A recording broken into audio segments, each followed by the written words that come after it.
Alright, so this is a big important one. You've heard me say over and over and over again, I've proved it repeatedly, that just because something appears to be credible doesn't mean it actually is. Because a lot of things involve, skewed stats, manipulated statistics, mainstream media lies, biased authors, things like this. And a lot of times, even statistics are based on things being manipulated. Kind of like how, if you look at, when we talk about multiple times the whole Black Lives Matter debate, it's because they manipulate stats like the 1350, and they lie about things like that. They lie about, you have feminists who lie about the wage gap, and these are real stats. Like, when feminists talk about the wage gap, they're not lying. It's just that the stats they're reading are manipulated and don't include all factors. Things like that, and we see this all the time, not just with these two things, but they're like the two most talked about, I guess, the most controversial.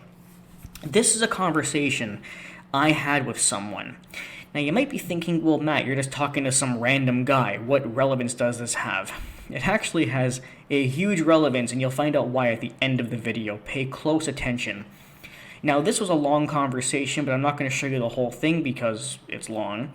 But I took 5 screenshots from the conversation that are the most relevant to my point, and that's what I'll be reading. So if each screenshot doesn't flow, that's because there's like 10 to 15 minutes worth of talking between each screenshot about things that are not as relevant. So check this out.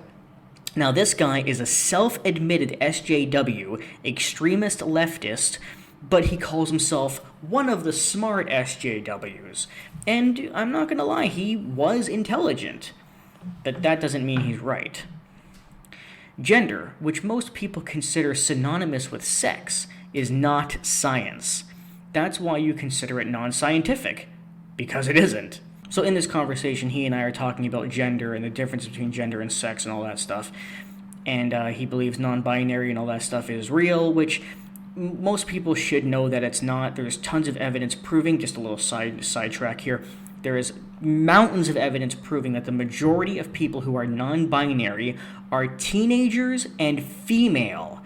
And it's been proven that the majority of people who are non-binary actually identify as neither man or woman, which is what non-binary is, because they are people who are possibly have dysphoria and are in the process of trying to figure out if they are the gender they were born as or if they want to transition. So non-binary is technically a real thing, but what people fail to realize is what it actually is. Non-binary is merely the transitional period where you don't really know what body you belong in, and your dysphoria is causing that. So during that period, you feel like neither, or you simply don't know, and that is the non-binary part of you. It's not a third gender, it's the transitional dysphoric phase. Yes to what you just said, but all this stuff about hundreds of genders is fake. I was referring to that 1,000 gender list that SJWs made. I said social constructs are just made up, though. When I said to him social constructs are just made up, I meant the idea of social constructs. A lot of things in people, whether it's behaviors or things we like or whatever, are actually not just put in our heads by societal standards or norms. A lot of things are, in fact, psychological. There are a lot of things psychologically that women in general will prefer, and things in general that men will prefer. There's a reason why, and we even see idiot SJWs arguing about this. Like, you've probably seen it because this status actually became a pretty well-known meme of that mother who was complaining, saying, "I've done everything, like giving my daughter Hot Wheels. I've done everything to make her not a stereotypical girl, but she just keeps gravitating towards Disney princesses and Barbies." That's because, yes, societal pressure and stereotypes do exist, there's no doubt about that, but that doesn't mean that everything is a social construct. There are things that are built into our psychology, things that are built into our brains as females and males. That's why, in that meme, which was, well, it was a real status, but made into a meme, why that woman's daughter gravitated towards Disney princesses and Barbies. Because that's just part of the female brain. Society did not demand that a 2-year-old girl like Barbies. Her brain just goes towards that. But anyway, Sort of, yeah, they are. The difference between race, sex, age, and gender in social constructs is that, yes, the former are based on genealogy, and the latter is purely sociological. Sometimes it's gender dysphoria. I think it's always gender dysphoria. Sometimes not. Yeah, but a person who claims to be non binary without having dysphoria is a person just following trends. Sorry. Sometimes it's because what it means to be one gender really doesn't apply for someone. That's me. I'm male, but I ain't a man. I look like a man, I sound like one, I fix cars, played varsity ball, love women, I'm handy, but no, I'm not a man. Because gender is identification, it's not science. The reason hundreds of genders sounds ridiculous is because the concepts for certain demos hasn't had vernacular for very long. Like I said, a sociologist will tell you the same thing, that gender is a spectrum, just like sexuality. Okay? And then we move on to this. Now, we stopped talking about gender, and then we started talking about Black Lives Matter. He didn't know that Black Lives Matter is a terrorist sympathizer group, and he didn't want to watch my video on it, so I just sent him the article directly. Response, heh, badass. Yeah, no, that doesn't bother me. Of course not. Handful of civil rights leaders from the 60s and 70s were designated terrorists by the FBI. So to answer your question, yes, I still support them. I was telling him he shouldn't support BLM. I wasn't kidding when I said I was far left, dude. I believe fervently in radicalism. Of course you do. Like any other SJW, what else is new? Then we started talking about, mainstream media being dishonest. I said, I don't listen to fake news mainstream media. I believe in stats. So no, my opinion is not fact. Facts are facts. And what BLM claims police do is objectively, factually wrong. And it is. Everyone says that. I say that. And even if I showed you the math that negates your claim, and this is where it gets good. I'm conducting a privately funded study on the prevalence of institutional oppression, police brutality, and the history of the system that currently stand designed to cripple people of color using info from the 2020 census and records dating back to the country's foundation. You would likely see it as biased. Well, no, I'm not going to see your study as biased just because it's you. I'm going to see it as biased if I genuinely believe that the facts you're showing are not real facts and you manipulate them to fit your own narrative because this guy puts his personal opinion into what he says, and we'll get to that too. Also, it's not my job to convince you. Well, if you're creating a study, it actually is. See, this is the mentality. People like this, even though they apparently create professional studies, they don't really give a shit about the facts they're showing. They just want people to believe what they believe in. It's not my job to convince you. If you're creating a study that you truly believe is factual, yeah, your job is to convince you, because that's kind of the whole point of a study. When people ask me to prove something, I provide info that secured my statement as fact, and tell them if they want to know more that my Venmo is whatever, because debating racial injustice with someone on the fence makes my fucking skin crawl. So even debating rationality is bad to him. You know why you don't consume liberal mainstream whatever? Because it's bullshit. Because you don't trust the left. I don't trust any media. And another glimpse into his mind. He doesn't even acknowledge that the media across the board is corrupt. He's left, so therefore he follows the left no matter what. And that is a very damaging mentality when you are pretending to be objective. However, much you don't trust the left, I abhor the right. Again, but that's part of the problem here, buddy.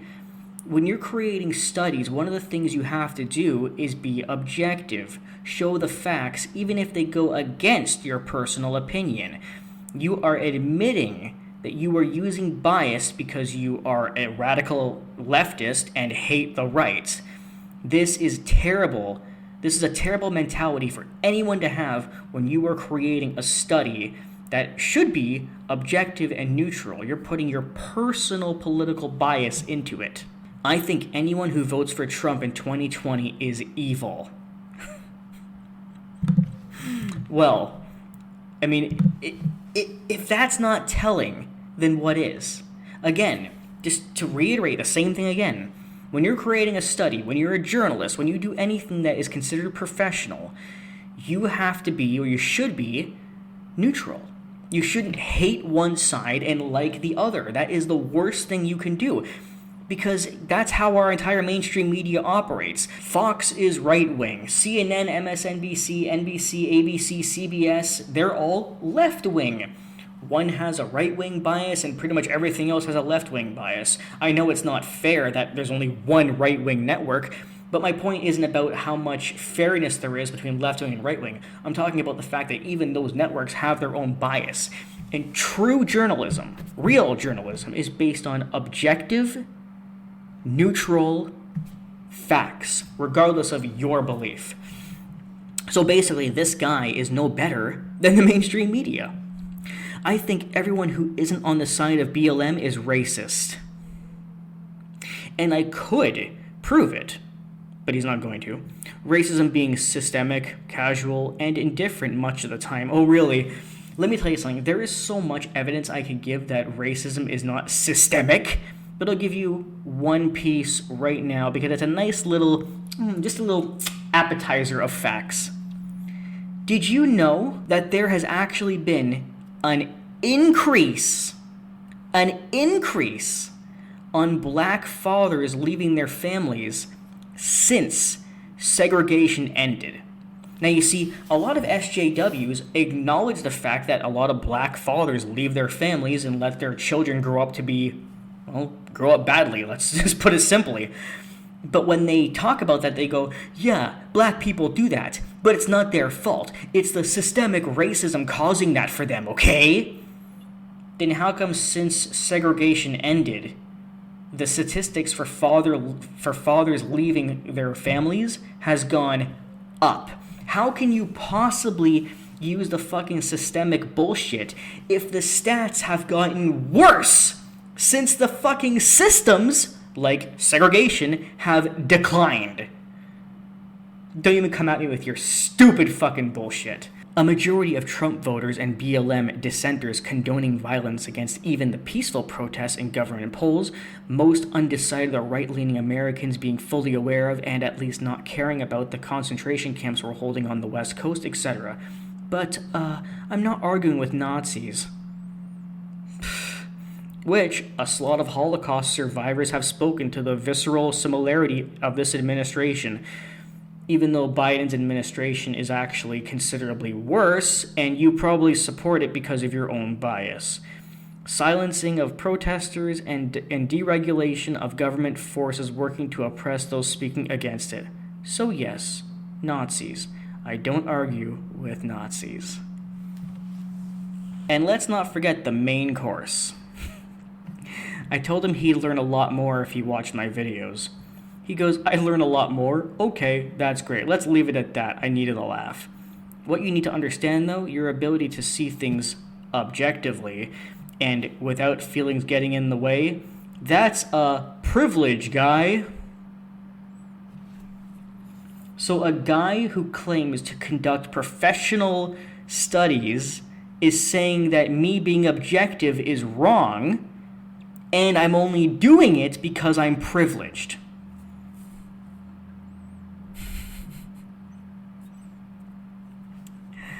You lack subjective experience. Yeah, you're probably right. I probably do lack subjective experience.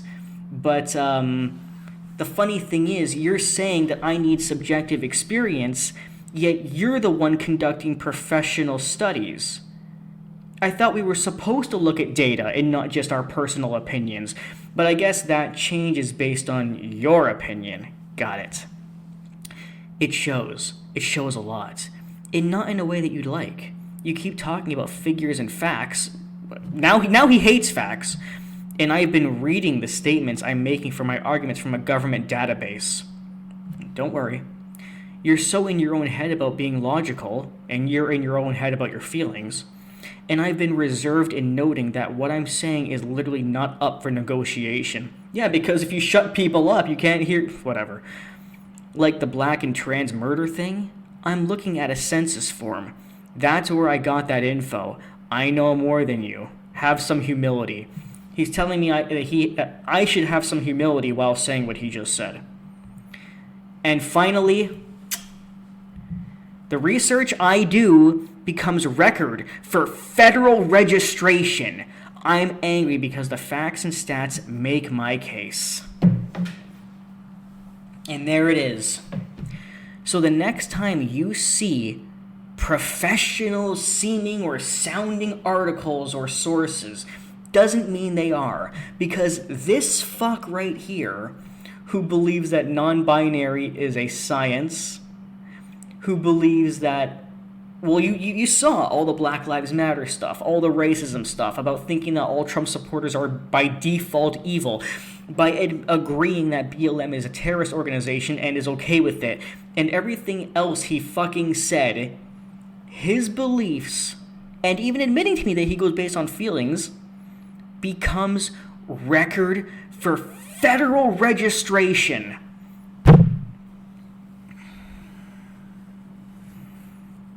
Do you see now why I'm constantly telling you to not just believe everything you read on Google?